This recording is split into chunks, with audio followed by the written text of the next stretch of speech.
I will call the meeting of June 22nd, 2023 hearings officer at the TRPA to order. My name is Andrew Strain and I'll be serving as the hearings officer today. This is a hybrid meeting, both in person and online. So welcome everyone. Item 2 on today's agenda is the approval of the agenda. I'll check with the staff to see if we have any changes to the agenda as it's been noticed. Any changes? No All changes. right, no changes. Thank you. I will approve the agenda as it's been noticed. Item 3 are the public interest comments, and these are for no action. Any member of the public who wishes to address the hearings officer on any agenda item that's not listed as the announcement of appeal rights or as a public hearing item, or on any other matter may do so at this time. However, public comments on the announcement of appeal rights and public hearing items will be taken up at the time those agenda items are heard. Please note that the hearings officer is prohibited by law from taking immediate action on or discussing issues raised by the public that are not listed on this agenda. At this point, I'll ask Jessica to look for a show of hands for anyone who would like to address the public hearings officer as I've just described it. Jessica? Any member of the public would like to address the hearings officer? Please raise your hand now by clicking on the raised hand at the bottom of your Zoom screen or by dialing *9 if you've joined by telephone. There are no hands raised. All right, no one in here. Thank you. We'll move on then. Item 4 is the announcement of appeal rights. I want to let everyone who's here and participating know today that any decision of the hearings officer is appealable to the TRPA governing board within 21 days of the hearings officer decision. The application fee and the appeal application are on the TRPA's website. Item 5 are our public hearing items. We have 2 today. Item 5A is the Morelatos Lakeshore Resort Tahoe Wave Runners LLC motorized water-oriented outdoor recreation concession located at 6834 North Lake Boulevard in Placer County, California. The assessor's parcel number is APN 117-072-013. And the TRPA file number is ERSP 2019-1632. Tiffany Good is our staff planner on this item. Tiffany, can you please begin with a brief summary of the proposal and any issues or concerns that you have? Hi, Andrew. Yes, thank you. This is Tiffany Good, principal planner in the Permitting and Compliance Department. This item is being brought to the hearings officer for consideration because water-oriented outdoor recreation concessions are a special use in the planning area, and so we needed to make special use findings. The project entails continuing an existing use that's been happening at Morelatos for the past several years, since I believe 2016. And the operator, Tahoe Wave Riders LLC, they will be renting 2 motorized boats that will be stored onto TRPA or legally existing TRPA registered mooring buoys. And then the third TRPA legally existing or registered mooring buoy will be used to used for the Zodiac that's associated with the concession, used to shuttle folks back and forth from the beach to the boats that they rent. There are adequate upland parking and facilities to support the operation, and there will be no permanent structures or permanent disturbance associated with the operation. And I will stop there. Very good. Thank you, Tiffany. Any concerns with the proposal as it's been presented? No. All right, very good. Do we have someone on the line today representing the applicant? Yes, hello, Mr. Strain. Good afternoon. This is Wyatt Ogilvy in representation of Morelatos Lakeshore Resort and Tahoe Wave Riders LLC. Good afternoon. Any comments or input from you, Mr. Ogilvy? No comments. We've read through collectively, myself and my 2 clients, the staff summary, the findings, and the conditions of approval, and we have no comments at this time, but would like to reserve the ability to respond to any further questions you may have or those of the public. Thank you. No, I don't have any questions at this point. I will open the public hearing and ask Jessica to look for a show of hands for anyone who'd like to address the hearings officer on this matter. Jessica? If any member of the public would like to address the hearings officer on this item, please raise your hand now by clicking the raise hand at the bottom of your Zoom screen or by dialing *9 if you've joined by telephone. There are no hands raised.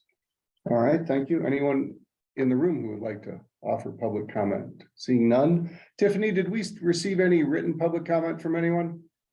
No, we did not. Very good, thank you. Having received no public comment on this item, I will close the public hearing and take action on the project. This is based on the required findings that are listed and presented in the staff report for Chapter 4, and that includes a finding of no significant effect. Chapter 21 and 81, which are the special use findings. Chapter 80, the shore zone findings.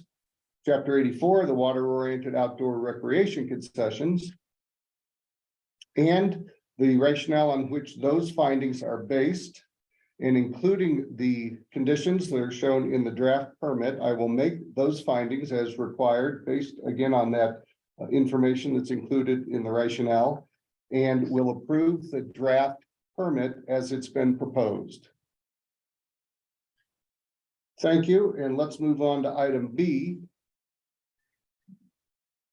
The Lakewide, not including Emerald Bay, crayfish removal project, environmental improvement program number 01.03.01.0005. Shannon Friedman is our staff planner on this item. Shannon, can you please begin with a brief set of remarks on the proposal? I can, thank you. Shannon Friedman, Senior Planner with the TRPA. And this is for a commercial harvest of signal crayfish on the Nevada side of Lake Tahoe. This map that's on the screen shows the areas where they propose to be harvesting the crayfish. They'll be starting with one boat and launching from either Cave Rock or Sand Harbor, both which allow commercial boats to launch. They're anticipating up to 1,500 pounds of crayfish harvesting per week. And depending on how that goes, maybe adding a second boat to the operation. They're in the process of getting all of the other required permits to operate on the Nevada side of Lake Tahoe. And there is one change to the staff report. It's in the findings, and that's item 3H. And I deleted that there was consultation with California Department of Fish and Game, because right now this is only proposing harvesting in Nevada. So there was no need to consult with California Fish and Game, and that has been deleted. That was the only change. Thank you, Shannon. Anything else? That is a basic summary. Okay. And can you remind us of why we're just looking on the Nevada side at this point in time? Well, right now, harvesting crayfish is not permissible by other regulatory agencies on the California side of the basin. And I failed to mention that the reason why we're at hearings officer is because commercial fishing is a special use in the TRPA Code of Ordinances, and so therefore requires special use findings and hearings officer approval. And that's lake-wide. That is lake-wide, correct? That's in the Code of Ordinances.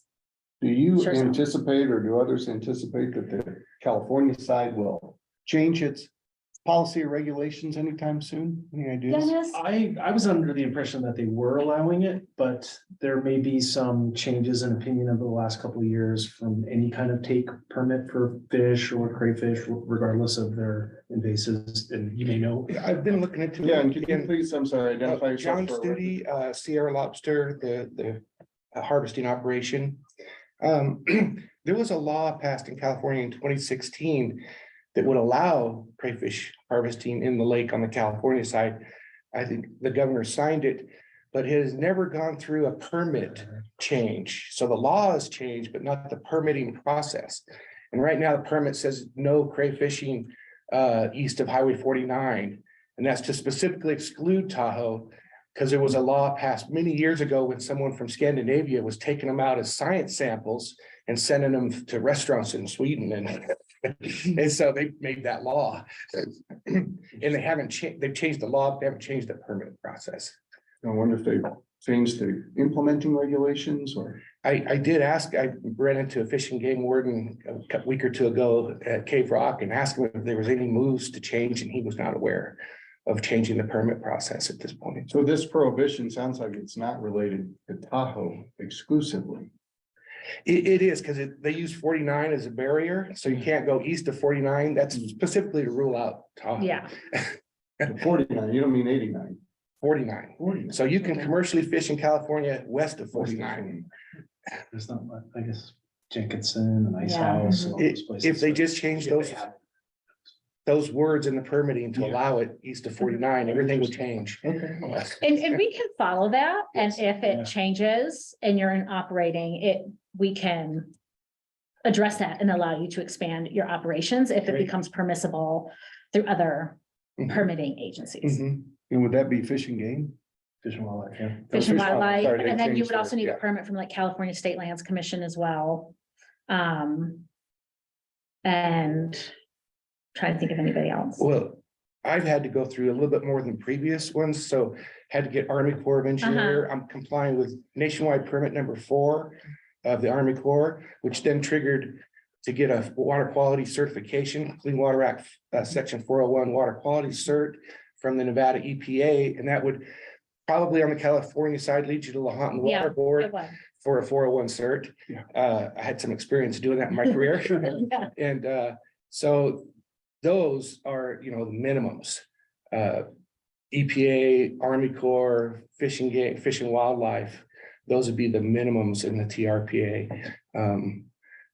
I don't know if I missed another one, but for instance, I was a little slow on the draw with state parks in Nevada. Mhm. And I didn't realize using the ramps needed a special permit. And so even though the state lands had approved, the ramp people hadn't. And so they have all my information in my insurance certificate that I have enough insurance, and now they're working on that. Any day now I'll get that. But there could be a similar thing on the California side, Mhm. where whoever's in charge of the ramps has a say in it. And in terms of the other permitting processes that are required to make this a legitimate operation, you're kind of in the middle of things? There's one more, basically state lands has gone through their public process. I understand it's gone through the Attorney General's office, but they're deciding, because it's commercial, how much to charge for annual fees. Right now, they're just taking a little time to figure out the fees. Fish and Wildlife was really quick, got that back in March. Army Corps was quick, and the Nevada EPA was quick. So, the only thing outstanding is state parks any day, TRPA, and then the state lands once they determine the fees. I see. Then there's one more thing to make this all legitimate, which is having a processing facility that's been approved by the Carson City Environmental Health. Okay. And you need what's called a hazard analysis critical control point plan because you're a seafood wholesaler. And that plan has to be approved by Carson City. And so I don't think the people that did this 10 years ago had that, but it's absolutely required by FDA to have, if you're going to wholesale seafood, process it, hold it overnight, just sort it, you need this HACCP plan approved. And what is the plan for processing? The sorting by size and then holding them at least overnight in cold water aerated tanks. So they purge their gut contents out, and then they're ready for restaurants at that point. Interesting. And where would that likely take place? The holding in the facility, I'm negotiating with some landlords in Carson City. And then at the same time, you have to bring in the health people because there's no point in signing a lease until the health people approve. Sure. And they operate that way. I see. And you need a HACCP. I have one, and there's just waiting to get approved for the specific location. I see. Finding a location has been the most difficult of this whole process over the last year. Finding locations that, because it's a food product, you want something, you have to keep everything sanitary. You want a restaurant type situation, and restaurants that do retail and malls, they don't really want wholesale and crayfish processing going on next to their coffee shops. You know? What's that smell? Yeah, and there isn't smell, but people assume there is. Yeah. But So- they're underwater, so they're not. What does a typical day look like You know, good for the question. TRPA side of things. You get out there 6 in the morning because the second biggest problem is access to the lake. And so you got to get out there ahead of the tourists and get out there 6 in the morning. And then you go out and if you're going out your first time, you're setting traps. So you're looking for specific depths, 50 to 100 feet generally. You put the trap down, you make sure it's solidly on the bottom before you let go of the buoy. You use your depth finder to make sure you're targeting the right depths. And then you leave out a dozen or two traps in a couple of places. Then you let them soak overnight. The crayfish are not active in the daytime. They're really only active at night. So they have to be overnight. And then the next morning you come and service them, or you can allow by permit come 2 days later. You can have 48 hours of soaking before you come empty and rebait the trap. And you would leave the trap there if it's catching good, or you'd move it if it wasn't catching good. And you've already figured out what the optimal. I've done enough Locations. as an amateur to know that expect to see. that you know you can Success. get about 5 pounds per trap in the peak season. Per day? Per day, per Or night. per 2 days. Yeah, or no, 10 pounds per 2 days.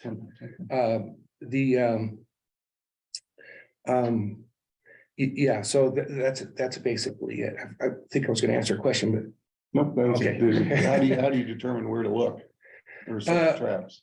so there seem to be temperature driven mainly, so you're looking for certain depths and water temperatures. They really get active in the low 50s, 10 to 12 centigrade. They get real active, and that's when they're eating and they're moving around and moving in herds. According to divers, I've heard they move in herds. You need to catch those herds. Crayfish cowboys. Yeah. And are there certain bottom conditions or substrates that they prefer? If you'll notice where I put the pins, they tend to be in rocky areas. Mhm. They like the rocks. That makes sense. Yeah, And how big are the traps? the traps are allowed to be as big as 3 feet in any one dimension. I'm using 2 foot by 2 foot by about 10-inch tall. Okay. And I'm using 2 cylinders as one trap on one buoy. I call them the trap pairs. And that's just like they did with the UNR study back in 2012, when UNR was studying the abundance and distribution of the crayfish. And so I'm using the similar traps to what they did, minnow traps in pairs, but also professional crayfish traps, which are boxes. And they all have little ramp entryways into it. And as long as you have bait in there, they'll go in there and stay overnight. I see. And what's an average crayfish weight, do you think? Well, these here are much larger than the Louisiana ones. So we're getting a lot of 80% of the catches select, which is anywhere from 12 to say 18 per pound. But then there's about 20% of the catch, which is 8 to 10 per pound. And these are quite large, 4 or 5 inches. Yeah, that's Interesting. Yeah.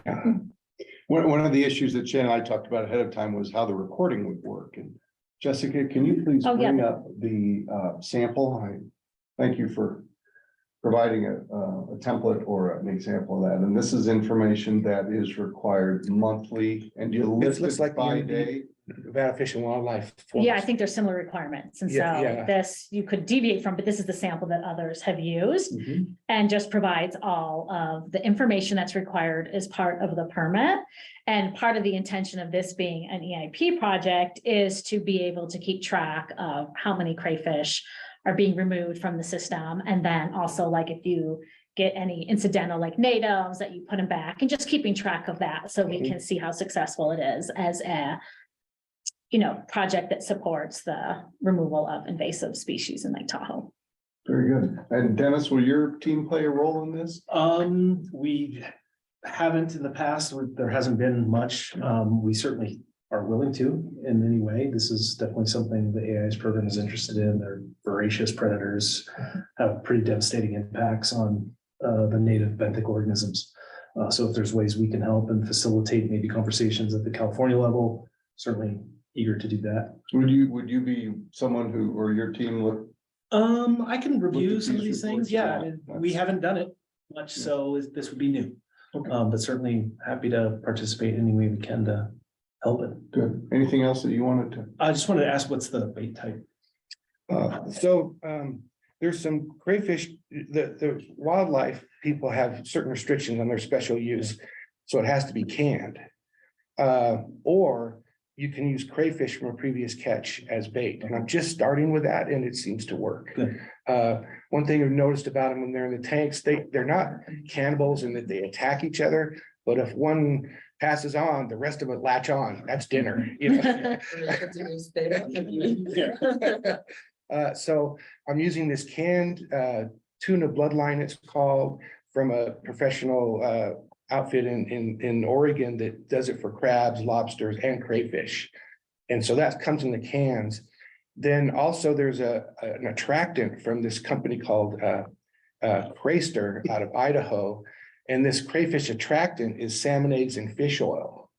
And the Nevada Fish and Wildlife have pre-approved that because I asked them if that would be okay. It was a plastic bottle, not a can, but they approved it. Okay. So that'll be the main thing, is that attractant. You put about 1 ounce and freeze it in a little plastic spice jar and then put that in and it'll last a day or so, you know, kind of slowly melting and giving off scent. Okay. And then their antennas pick up the scent. Yeah. Shannon, did we receive any public comment on this? No, Anything else that you'd like to add? no, just that I'll receive these monthly reports and I can share them with Dennis as needed. And we're excited to see hopefully great success Yeah, from your yes. operation. I have a question. Oh, yeah. How do we handle these fuel mitigation fees?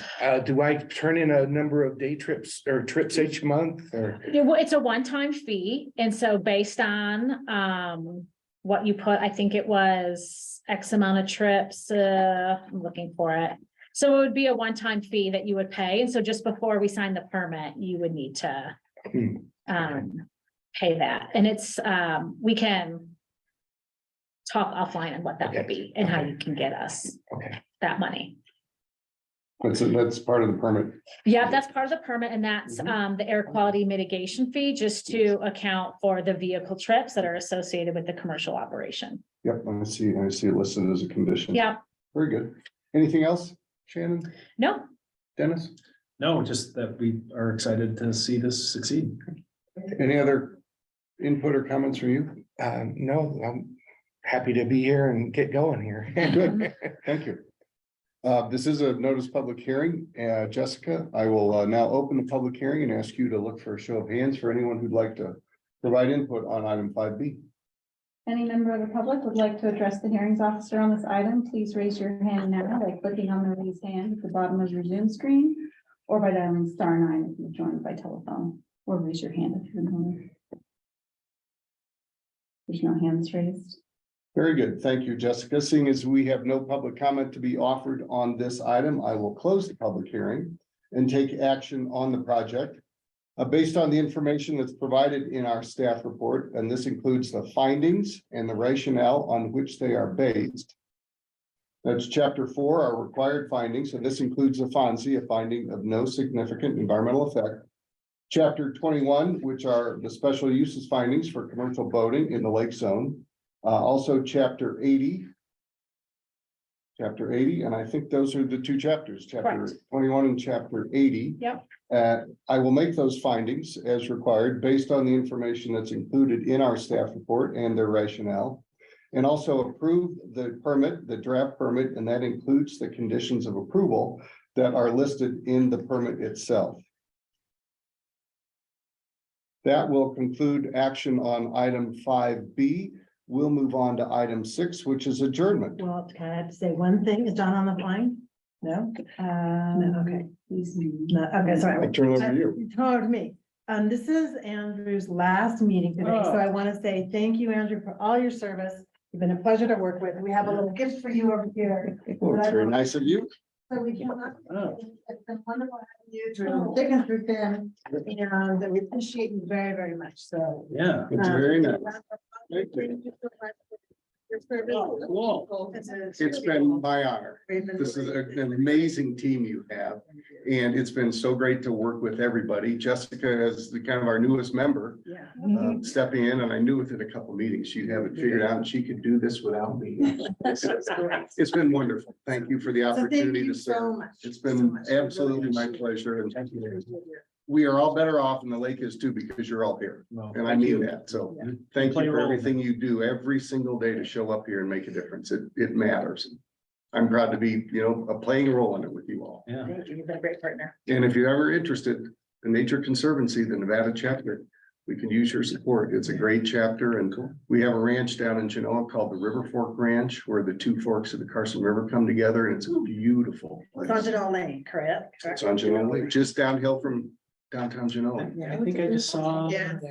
maybe the PBS show out of the Reno station, Yep. maybe did a little segment there on Yep. the Wild Nevada. Yep. Yeah, cool. It's a beautiful place and it's a special place for the Washoe because Yeah. it's a place of ceremony for them, right at the confluence. Oh, So wow. Yeah, that was a neat episode. I didn't know that was there. now we'll adjourn the meeting. Thank you. Thank you very much. Thank you. Wonderful. Very good. Thank you so You much. have to run to another call. Pleasure. Thank you. Yes, absolutely. Yeah. I Thank you. You're welcome. Some more to do, too.